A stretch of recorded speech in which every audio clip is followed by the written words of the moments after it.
Momentum is continuing to enable the success of women this year with season 4 of the Women's Month campaign. And they're going for it again with the She Owns Her Success workshop series through the month of August. If you missed the first event on the 11th of August, don't sweat it. You can register to join in person and online using the link in this episode's description. Also, keep up with all things She Owns Her Success by following Momentum ZA across all social media platforms. What it is? What's up? Yeah, we got your person in the cut. God damn. I feel like this feels weird because it hasn't been that long. It hasn't Usually been that long. Very long since we last recorded, but right now it hasn't not been that long. It hasn't, and we have been so clumsy actually, like this a lot is happening. Yeah, a lot is going on at the moment. How are you doing actually? Since we're talking about a lot is going on. I'm grateful for being alive. I want to say something positive. I don't want to share how beep I am. I'm grateful for being alive. I'm grateful for the opportunity to experience life, to live through joy, to live through love, and to wake up safe every day. Okay. How are you feeling? I am many things. I'm a lot of things at the moment. I feel like we'll touch on the other things in another episode. But I am good relative to what is happening at the moment. I can now say I am on the road to being fine. That's good. I think, even in spite of everything going on, there is just this like that nagging feeling that everything is going to be completely fine. And when it is completely fine, it's going to be completely fine. It's going to be otherworldly. You are not ready for what's coming, So I can't shake that feeling, which is great. But I'm good. I'm nursing a bit of a flu. The past couple of weeks have been incredibly stressful. So I tend to fall ill after a couple of stressful moments, so I'm just nursing that, but I'm doing all right. I'm also grateful to be alive in this time, because we are living in a very interesting time. Very, very interesting time. Very interesting time, full of interesting people. True. That is very interesting true. Experiences. But you know what? To keep it interesting, today we're tackling a topic that I feel like we touch on quite a lot, but I've never spoken about overtly. And I think it is very difficult as a Black woman to actually have an honest conversation about this topic. Because it's something that for some reason seems to bring a lot of us discomfort in terms of owning it, in terms of having our own definitions for it, and in terms of how we relate to each other when it comes to this experience. Because I believe it is an experience. It's not like a mountain peak. But we're basically going to be speaking about success, which is a very difficult thing, I find, for myself personally to speak about, because when you see the word success, you literally see like a man in a suit, like who's a CEO or literally. Doctor, who has like this super nuclear family, Christian, like grounded in all of these beliefs. And it's just like, how many times or have you seen a Black woman like yourself flash in front of your eyes when you say success? Like, I don't know. I don't know. I think it's something that I have had to consciously like paint the picture, like draw the image from the beginning. Every time I program my mind to think of success in a certain way. Or if you do see a woman who is sort of like the picture of success, she often looks nothing like most of us. You know what I mean? Or even if she's a black woman, like she's a certain type of a certain type of black woman. Like she looks a certain way, her hair looks a certain way, her makeup must look a certain way. You know, she dresses a certain way. She doesn't have tattoos and piercings all over the place. Like when I look at that, especially, you know, when we look at it in the corporate sense, especially in the corporate sense, for me in any case, because that is the space that I find myself in. Even the fact that that's the space that we think about success in the most. Like there's so many things that we can succeed in, but actually, like capitalism takes center stage, or the role we play in attaining things is like at the forefront. That's scary. It's scary. Like, I was thinking about it. Like, okay, we've just had this little chat now about like what success has meant to us. It's like we've had to do so much work to change what it actually looks like for you and what it means for you. Like, so what was like your initial idea of success, and how has it changed, and can you even say what it looks like now? I think my initial idea of success was financial independence. I start with that on purpose. I say financial independence and stability, and not just independence on its own. No. I'm talking about financial independence, because I felt for me, you know, as I was growing up, I was like, oh, you know, I kind of had that mindset of like, so I got into hyper independence very sort of quickly. I became hyper independent very early. And so for me, success meant not having to rely on my parents anymore. So for me then, as a result, that means that success is actually financial sort of independence. So that was basically, that was me, like financial independence and stability, like earning my own income is coming in like every single month, you know, I got that income tax swag. You know, I'm able to sort of to you know, look after myself. Like nobody else has to do that for me. I can immediately, if something comes up, I can be able to say, nah, I've actually got this. I'm not stuck. You know what I mean? So for the longest time, I think that's what it looked like. The picture in terms of how I would look, or what would be around me in a sense, is a different situation, because I don't know if I've actually really visualized it in a sense, because I think, you know, I mean, maybe that's something we'll touch on later, but I think because I've never felt like I fitted that sort of stereotypical you know, definition. And even when I did try, I didn't enjoy myself. You know, I mean, when I think about my times in corporate, you know, which I still am sort of dabbling in, despite, you know, being on a break and everything.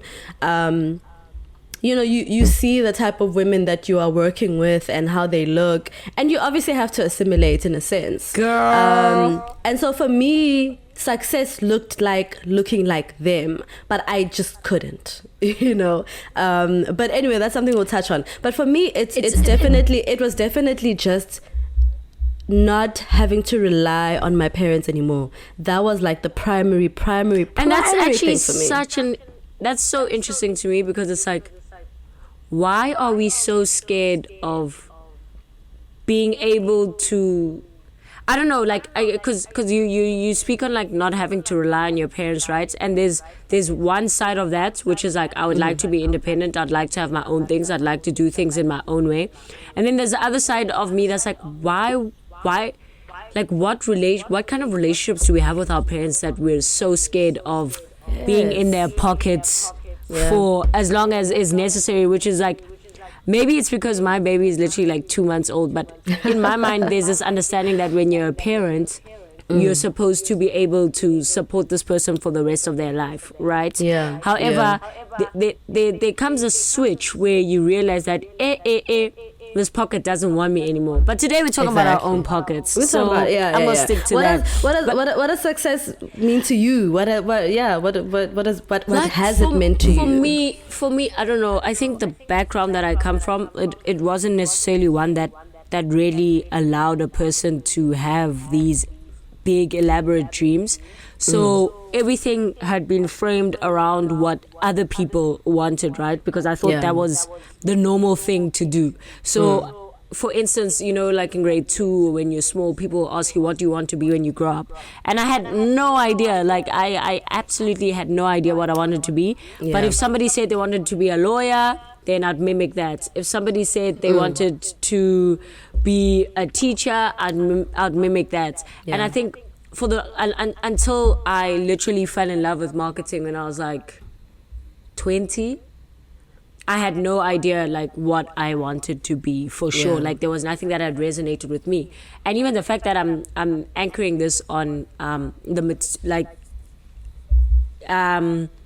a career or the capitalistic part of things should also give a big indication where it's like now I was actually about to ask you, like, you know, how has it changed now? It's changed so much because now, before I was mimicking based on what I thought was socially acceptable. Yes. And now I genuinely, from a career perspective, I want to be able to do something that gives me a sense of pride. And that does not necessarily mean that it's something like working in marketing is weird. Because there is the other aspect of it where it's like what people perceive of the work that is done by an organization from the outside, right? Because the work that we do is very expositionary, so it's almost like an exhibit of some sort where a lot of people forget that at the end of the day it's about the numbers in the background. Like, are we meeting our targets? Are we making sure that we're bringing money into the company, right? And then there's the other aspect of it where the creative side, where that's what people see and they're like, oh, this is so boring, this ad sucks or whatever. And like a lot of people get bogged up on that. And it success has changed so much for me because when I worked in agency, it was like, I want to make a really cool ad that gets the work done and that people love and changes the world. And now, from a career perspective, it's like it's so fulfilling for me to meet my weekly targets. It's so fulfilling for me to change what the peak is for us as a company locally. You know, that aspect of success has changed like that. And then, like, because I now have a child, there's like a whole different level of success that I had never imagined that I would yearn for, and that's like raising a person who is fully committed to the idea or the practice of being kind and spreading joy and fairness. Like, that is such a big commitment for me, and I feel like I will feel so successful the day I can see my child be a big example of those three things. So it's actually wild how like that to me means way more than what I can achieve in my career, right? Because I feel like so much more responsible for what happens to her and the type of person she is in the world. And then from a personal perspective, it's also like strengthening those aspects in myself, you know, making sure that I can be more successful in how kind and fair I am to myself and to others, and in my journey, how much I can continue to strengthen that. And I feel like as much as my goals and the goalposts can shift as I grow, I want to ensure that those things are forever rooted in kindness and fairness. So that's what it currently idea looks like for me. Yes, I know it was a very long one, but like, and as we're talking, I'm also feeling like it's going to be so difficult for myself to actually say, okay, now I've reached a point in the things that I've listed to say, I consider myself successful, and I am able to say out loud that this I feel successful. Like, what do you think are like the tick box things that would enable you to be able to say out like to you know how people testify at church, like stand there and be like where would you be for you to be able to stand there in front of everyone and say, hi, my name is Mixo and I am successful. So before I get into that, I just want to go back to what I had said around sort of like that self-reliance. So self-reliance also meant, you know, attaining certain things, having my own car, having my own place to stay. I think that was also another thing. Like, I needed my own place to stay that was mine, so that nobody else could tell me anything about what I need to do with my space. You know what I mean? That was also some of like the things that were sort of going through my head, where I was like, actually no, I want to be independent so that nobody can tell me what is what in my life.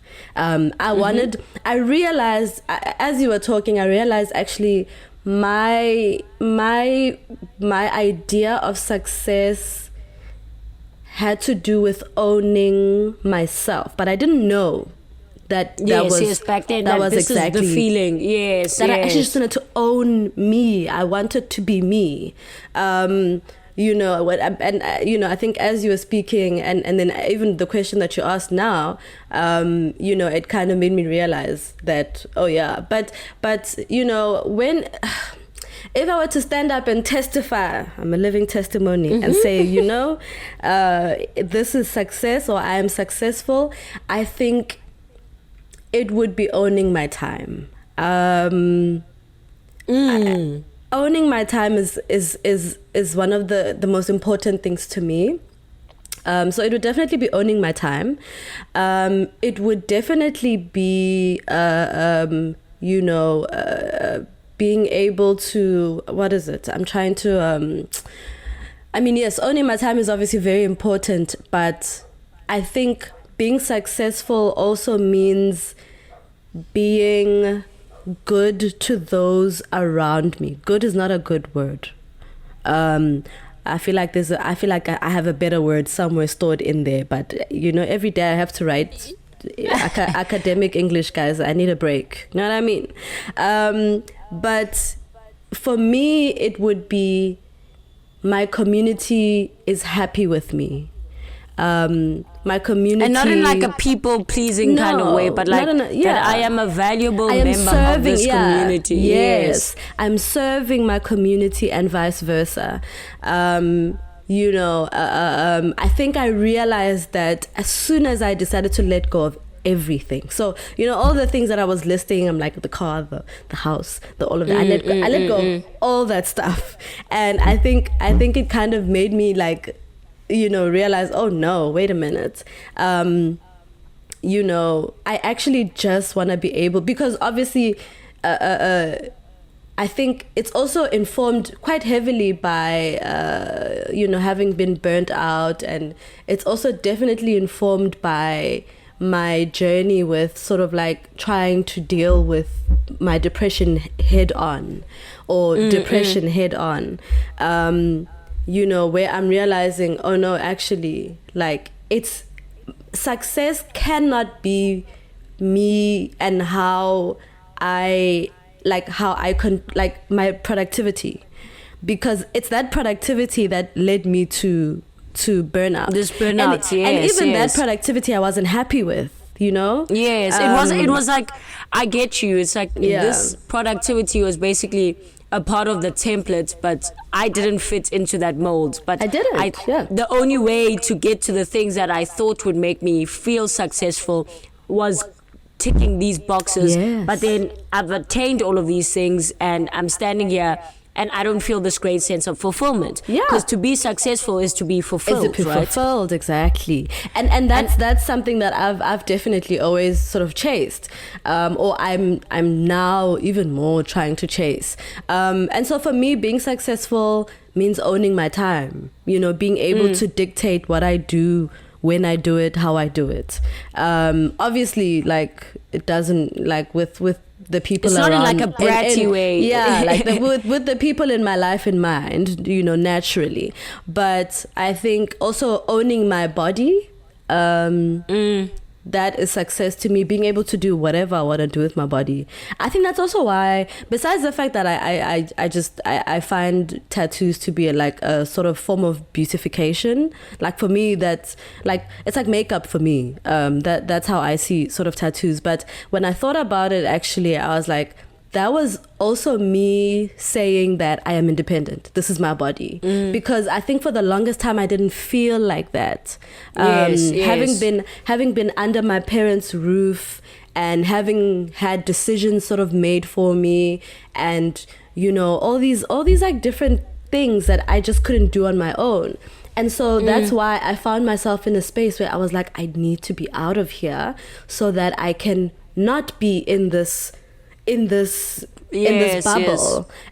You know, and in as much as obviously now that I'm much more grown, and I'm looking at things sort of differently, or I'm looking at things again, you know, I'm realizing, obviously, you know, your parents are just trying their best. At the time, you're like, also, they're trying like, to keep you safe. Yeah, they're trying to keep you safe. At the time, you're like, oh my God, you guys are like, oh, get away from me. But you know, yeah, like I think it's owning my time and owning my body, and you know, I don't think and being able to serving my community successfully, that for me is you know, success, because it is that same community that can lead to your success.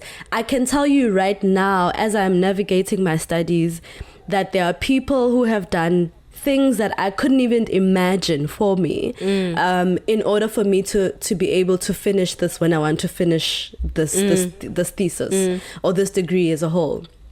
There are people who have done the unimaginable things I couldn't even think of asking for.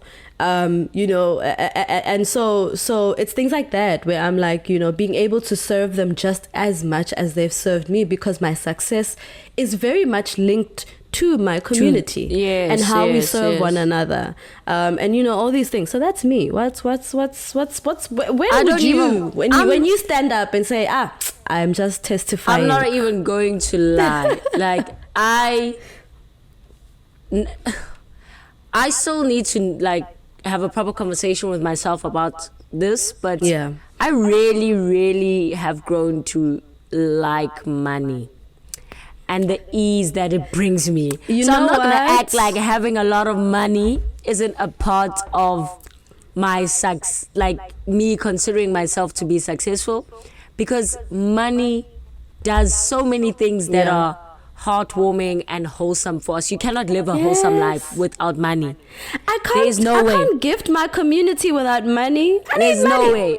So I need a lot of money to be able to stand and say I am successful, but also to feel successful. I need that money to enable me to be able to do a lot of the things that I would like to do, that I consider to be a part of my success. And as I said, raising a well-balanced person is a very important thing for me. And you need a lot of money to do that.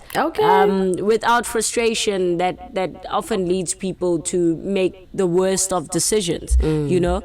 And I think I need to get rid of the guilt that comes with wanting to have a lot of money.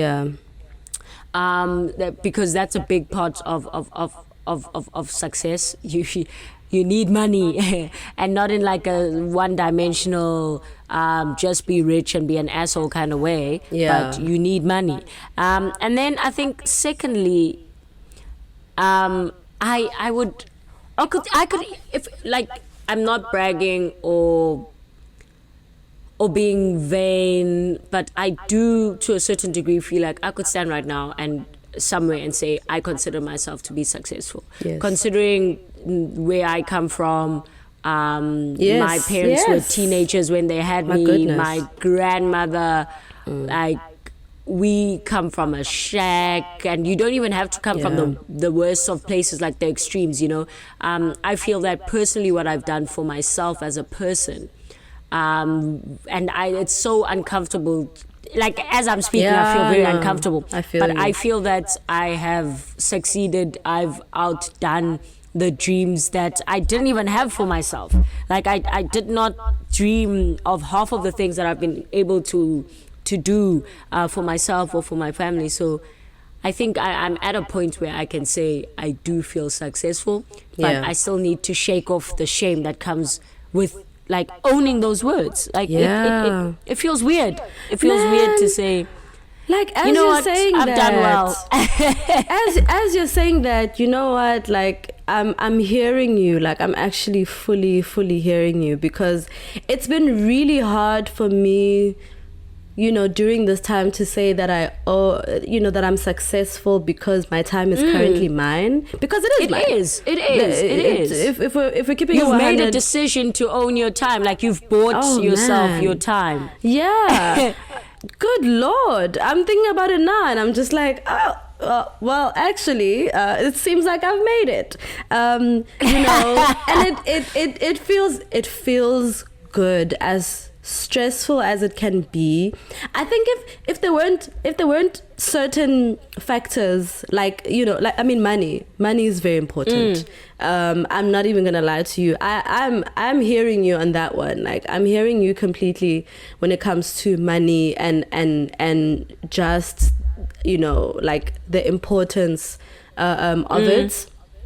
And I just, like I think maybe if I didn't have to worry so much about that, I would maybe feel a lot more comfortable considering myself successful.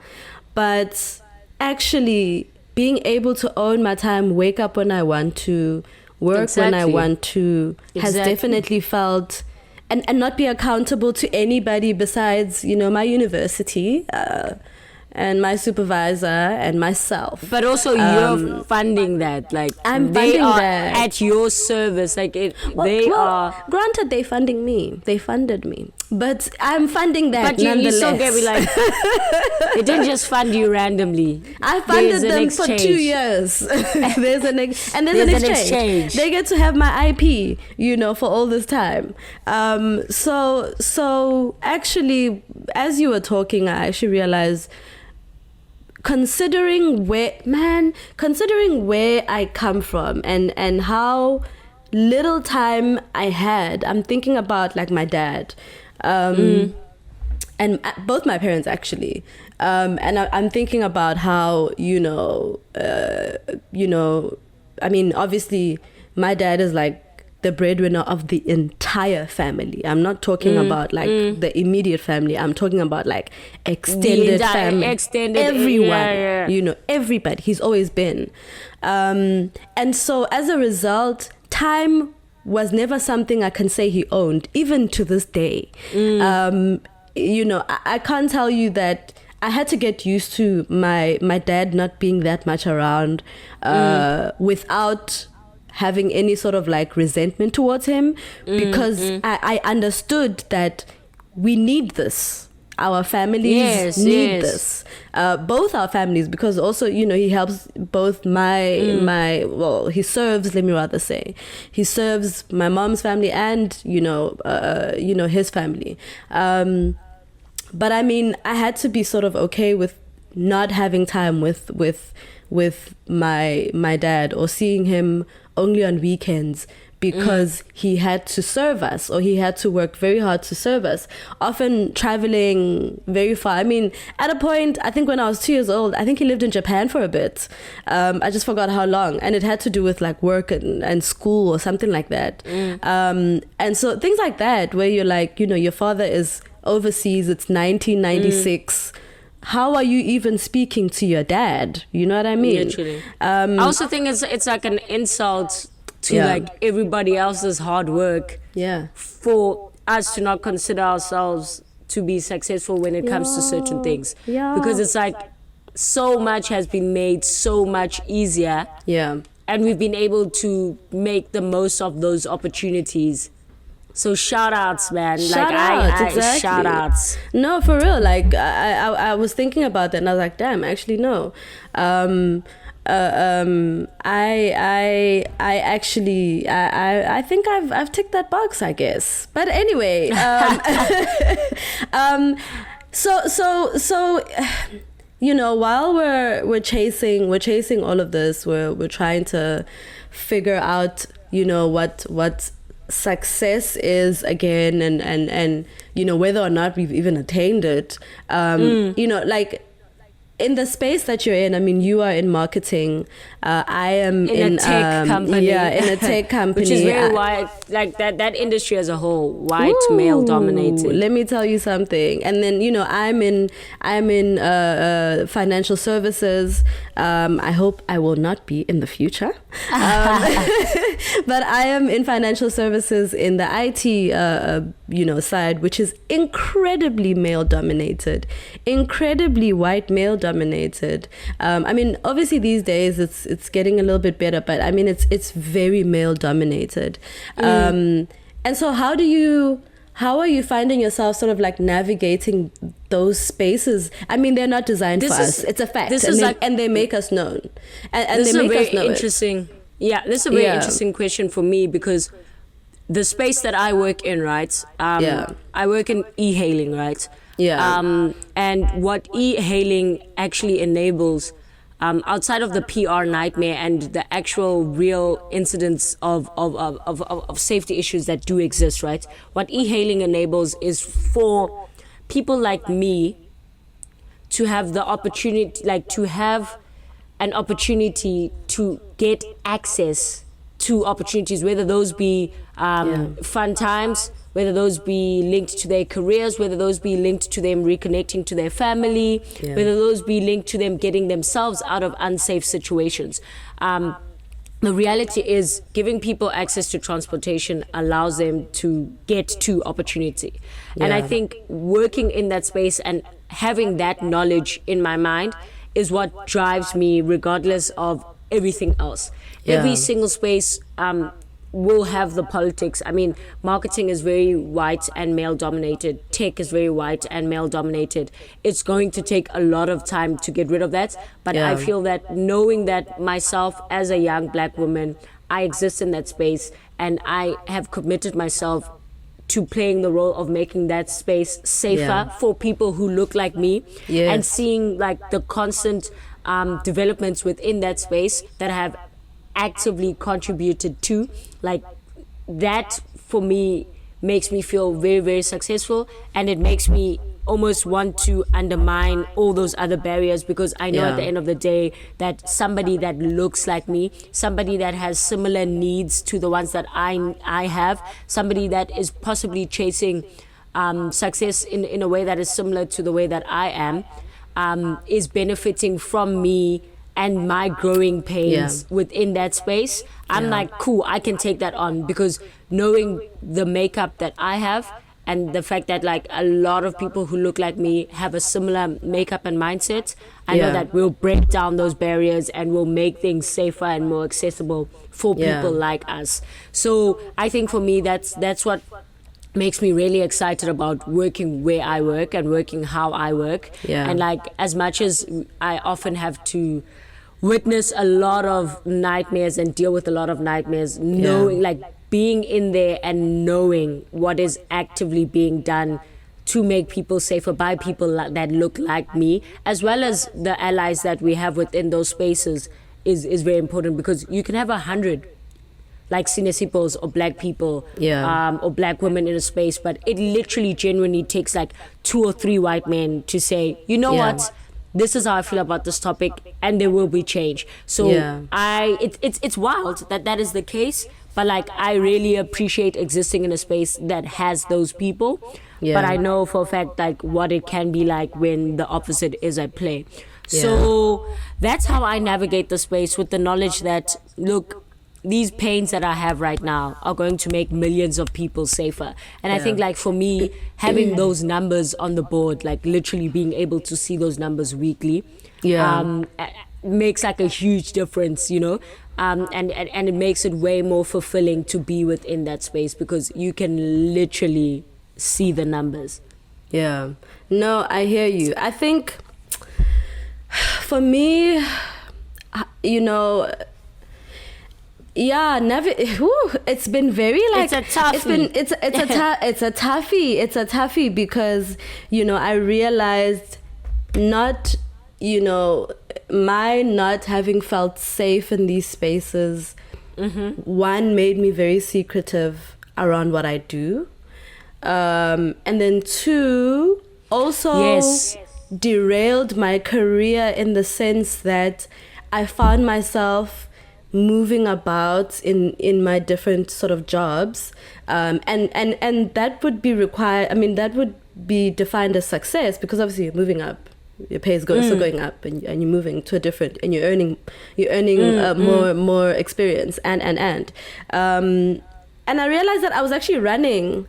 I wasn't really I was running away from like the minute I felt mistrust, because obviously, unfortunately, the foundation of my working did not start very great. So I realized I was actually running, and I wasn't building a constructive career. I do not believe that I should know by now what I need to do with my life. Even in 5 years, I still don't believe that it's something that I should know. Right? And also, I get you.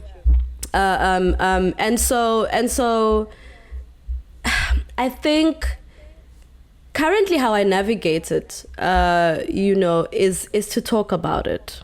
I don't talk about it enough. I talk about it when people ask, but I'm realizing I definitely don't talk about it enough, for one. Yeah. Two, in those spaces, I mean, at work, what I would do, like with a lot of, especially women, Black women, and a lot of the newer women, I kind of would sort of not take them in. I'm not like some like senior person who like, puts people under their wing. They didn't ask for that. But I definitely like immediately tell them like, hey, yo, this is what's going on in this space, because I don't want people to find out in a nasty way. When they're getting burnt, yeah. Yeah, when they're getting burnt. I find myself like sort of saying, this is the space that you're in. If you need help, like holler at me, I'll help you out like where I can. Or I'll hook you up with somebody that I know who can. And so this question is very challenging because, like I said, I realized that I don't speak about my career enough. Because for many reasons, obviously we've spoken about like careerism and and I don't think it's a bad thing. Like as I'm growing up, like guys, do you know what I mean? Do you? But it's just that maybe because of how I've experienced it, or because maybe I'm still figuring it out, I'm navigating it still. I just don't feel very comfortable. I don't think we'll ever figure it out. I don't think we'll ever figure it out. And I don't think so. I don't feel comfortable talking about it. And you know what? Sometimes that is also a function of me feeling like I don't know enough. Maybe I just don't know enough. So I think that's also another reason why I sort of keep to myself. I keep what I do to myself, because I'm like, I feel like I don't know enough. Like, people call that an imposter syndrome, I guess. But, and I suppose it is, but also it's like, first of all, you're saying I am going through something, I don't know, like imposter syndrome is not necessarily something that you impose upon yourself. I don't know why people want people to feel bad about what they are going through, like, yeah, So no, 100%. Yeah. So for me, man, like this question is really tough. Especially now that I'm trying to, I'm trying to chase success again and differently. I'm finding myself needing or feeling compelled to speak about it a whole lot more. So to speak about sort of my journey, so far, that's where I'm at the moment. I think what I need to do is to speak about it. I need to speak about my career more. I need to speak about the things that I do more. I get you, because like I don't know, like I felt I think like a lot of people expect certain people to carry shame about their careers when they don't have an understanding of what they actually do, or when people, like, I think for you it's very easy for you to not want to speak about it because everyone's always like, oh, I thought you were in the arts, I thought you were in, that's exactly so now it's like, yeah. okay, what is it about me that doesn't fit my career? Like, why do people want to box me into something else? Why can I not be as expressive as I am and still work in something that people perceive to be more serious than they see me to be? Like, I would get you. Of which is so wild, because literally if you were to see my former colleagues, there is no one who doesn't have a tattoo or a piercing or nothing. Like, people show up to the office in hoodies and sneakers. Come on, guys. You know what I mean? Like, I think stigma, stereotype. Stigma. Going, actually, speaking about that, like, what does your own, like what does owning your success look like for you? Like, I think you just said it, like, speaking about what you actually do. Like, there's a level of ownership in that, where not necessarily saying you have to in order for it to be visible that you own it, but like that's a part of it, I'm guessing. For me it would be. No, I'm hearing you. No, definitely. I think in this sort of situation where I'm feeling like I'm not as open, I think speaking about it more is definitely gonna feel like success, or it feels like navigating a space that's not designed for me, because I know there are women out there or people out there who want to be in this field, who want to be in information systems, who want to be information technology, but don't know where to begin. And so if you actually do want to be in information systems or information technology, please hit me up. You know, I will answer as many questions as I can. I will do my best. I actually will do my best, which, like, please hit me up. You know, I want us all to be successful, man. Like, I want us all to get to that point, which brings me to our sponsor for this episode. Oh, I love a segue. So this episode is brought to you by Momentum. So Momentum is continuing to enable the success of women this year. You know, it's season 4 of the She Owns Her Success campaign. And they're going for it again with the workshop series, you know, through the month of August. So I know there was one on the 11th of August. That's the first event. So if you missed it, don't sweat it. You can always register to join the in-person one, and online using the link in this episode's description. Also, keep up with all things She Owns Her Success by following Momentum ZA across all social platforms, or you can even check out, I think it's hashtag SOHS, or She Owns Her Success. So, you know, check that out. Shout out Momentum for you know, making us sit here and talk about success, considering we've never really spoken about it, because once again it's such a difficult thing to talk about. It's a difficult thing to talk about. Like, it's difficult to talk about. It's very, like, there's a lot of shame laced. Are you a success prude? Yeah, there's a lot of shame sort of laced in there, especially if you are a black woman or a black person. I feel like there's just a ton of shame, you know, there, because there's just so many factors that we have to consider where success is involved. And but you know, I mean, it is what it is. You know, we keep pushing and we keep moving as best as we can, because what else can we do? But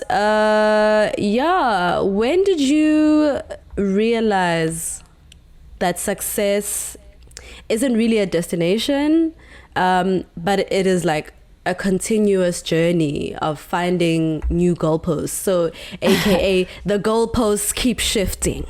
You know? I think like that question is like, there's multiple ways of answering that, because it's like, you know, when you really, really want something and then you get it and then you're like, oh, okay, what now? I think it was at that moment, like, I'll make a silly example. It's like, you know how long both of us wanted CDGs for. Yes. And like before this call, I was like, damn, I literally have almost every single thing that I've wanted from the brand, you know? Yeah. I think even with like personal goals, it's like I got to a point where I was like, damn, I've ticked most of the boxes that I had for myself. Yeah. Do I want to reframe what success is for me? And then I had a child, and obviously that introduced a whole different perspective of what success is or will be for me. So I think every time life introduces something new to you, every new experience that you have,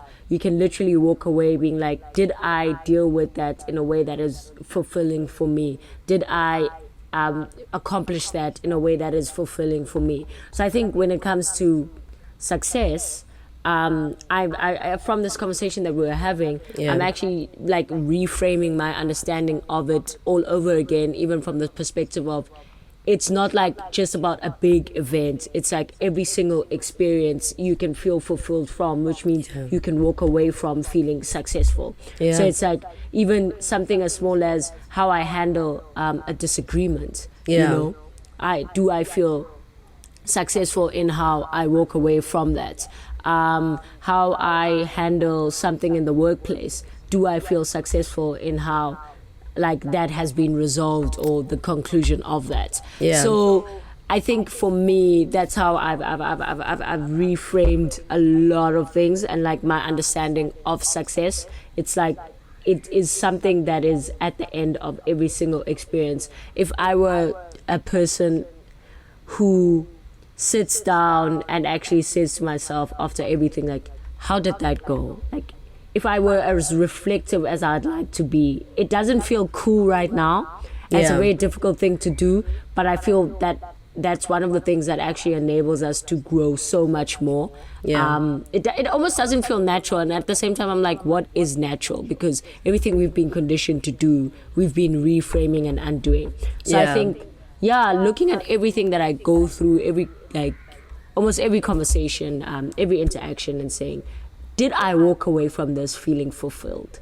Yeah. I think that's the understanding. Yeah. For me, when did I realize? Sorry guys, I think you might hear some youths playing. Nothing at all. I mean, it's not a thing, so it's a lovely sound, I guess. I don't think kids playing is a lovely sound. Yo. I'll be looking after tomorrow, Friday. I'll be able to say I have successfully looked after 4 children. Okay. Like, because we're looking after 3 kids, including baby Zazzle Jr. Yo. But yes, you were saying. I was saying, so I realized success wasn't a destination, but like a continuous. I mean, I've always known this. I think I've always known this. Mostly because when I reach a certain milestone, or when I reached. I almost said when I roach. when I roach a certain destination or a certain goal, it was like, oh, I've achieved it, yay, and then move on, very, very swiftly. So, but I think I realized that, like, oh, we had to keep going and going and going. When I over and over again. When I had my breakdown last year, I think that made me realize, like, a very negative moment actually is what made me realize, oh, you know, this is something that I have to actively work on chasing, probably for the rest of my life. And that, it doesn't look a certain way. So the goalposts were definitely shifted, because in the beginning I thought it was this financial independence. Yes. I still do think it's financial independence. I like being financially independent. I'm not gonna lie to you. I don't believe in being a baby girl. I'm a baby girl, but you know what I mean. I'm a baby girl. We'll talk about it in People another can episode. be multiples. We'll talk about it in another episode. But for me, it definitely stopped being what I have. So like my material stuff, and I mean material stuff in the sense of like the big stuff. Because I realized just how much it doesn't matter when... Actually, no, the material stuff I like. I won't lie to you. When I buy my next car, you guys are you're not gonna hear the end of it. You're gonna sleep outside.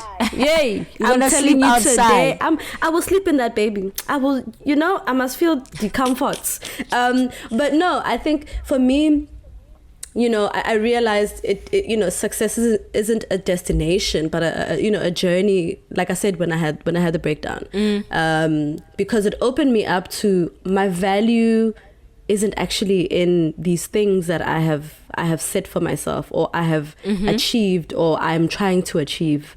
My value isn't actually in how productive I am. And so the goalposts were definitely shifted. And now I still want these things, but in a different way. I still want these things, but in a different way. They mean something. Yes. And not in a way that is detrimental to me and my health, which was the case. So it was definitely that. It's funny that, it is what it is. When you go through a dark night of the soul, you have to come out with a good lesson.